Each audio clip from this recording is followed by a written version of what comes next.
gunfights, bar fights, and train robberies appear in their mind. Actual historical recounts refute these visions, though. As historian Thomas E. Woods Jr. notes, in the lack of formal government, civilization did not collapse, it thrived. In 1878, Dodge City's worst killing year, there were only 5 homicides. Also, in the entire history of the West, from 1859 to the turn of the century, there were only 12 bank robberies. That's less than there are in Dayton, Ohio in 1 year. But don't take my word for the lack of the violence. Ask the people who are actually there.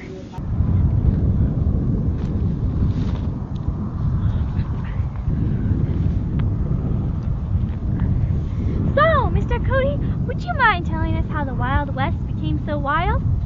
Well, you see, young lady, with the harsh winters, dry deserts, and Indian fights, it took the bravest, and I dare say the wildest, men to survive. Would you tell us more about the Indian fights?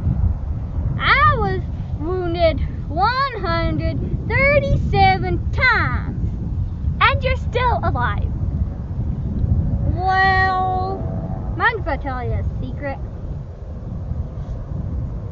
I was only actually wounded once in Indian battles.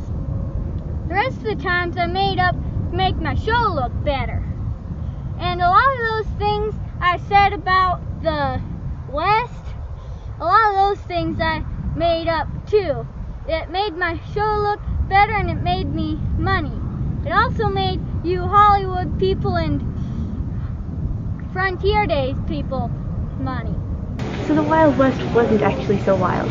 Even Buffalo Bill Cody admits that. And why not? Well, historians such as Anderson and Hill from Montana State University, the settlers of the West made their own organizations that kept the peace and enforced rules.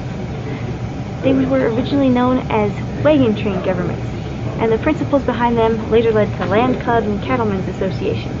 Reporter J.H. Beadle noted how they worked when he passed through Denver in 1860. The miners' courts, the people's courts, and provisional government divided jurisdiction in the mountains, while Kansas and the provisional government ran concurrent in Denver and the valley. Appeals were taken from one to the other, papers certified and recognized, criminals delivered, and judgments accepted from one court by another, with a happy informality which it is pleasant to read of. And here we are confronted by an awkward fact. There was undoubtedly much less crime in the 2 years this arrangement lasted than the 2 which followed the territorial organization and regular government.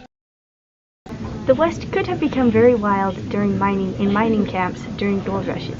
In a gold rush, men from all over were thrown together in very tight quarters. They were also looking for a very valuable resource. This all was a very good recipe for disaster and chaos and violence.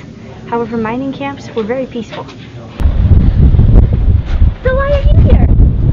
Same reason as everyone else, I suppose, looking for gold. Aren't you afraid that someone will take your claim? I mean, the army doesn't want anything to do with you. No, I'm not afraid. We got this thing up at the mining camp we call the mining district. Make sure that nobody pushes another person off their claim or does anything bad to anybody else. We don't need the army traipsing through here. We all got guns. Nobody wants to play bad with anyone if everyone's got guns. As you can see, the Wild West wasn't so wild after all. The citizens of the West were able to adapt to the harsh and ever-changing conditions of the West to make sure that they had life and liberty and property.